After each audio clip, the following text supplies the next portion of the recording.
আসসালামু আলাইকুম। কেমন আছেন আপনারা? আশা করি অনেক ভালো আছেন। চলে এলাম নতুন ফুড ব্লগ নিয়ে।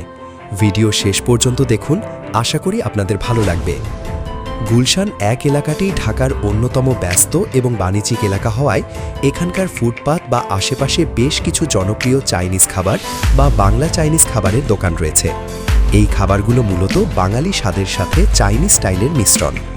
এখানে পরিবেশিত চাইনিজ খাবারের মধ্যে রয়েছে dry chilli chicken, fried rice, noodles এবং চাইনিজ ভেজিটেবল, যা বাঙালি স্বাদের সাথে মানিয়ে নেওয়া।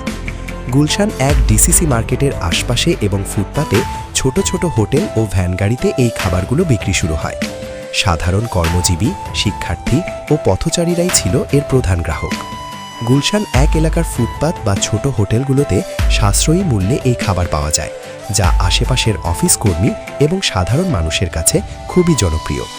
ঢাকার ফুটপাতে খাবার বিক্রির সংস্কৃতি পুরনো।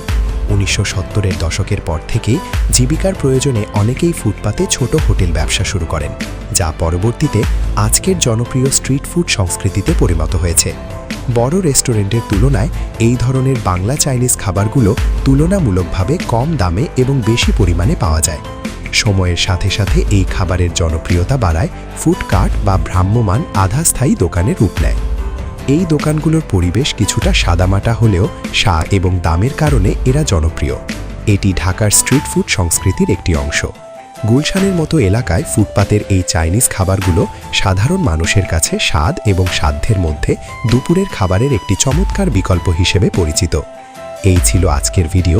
আবার অন্য কোনো ফুড ভিডিও নিয়ে হাজির হব। সেই পর্যন্ত ভালো থাকবেন।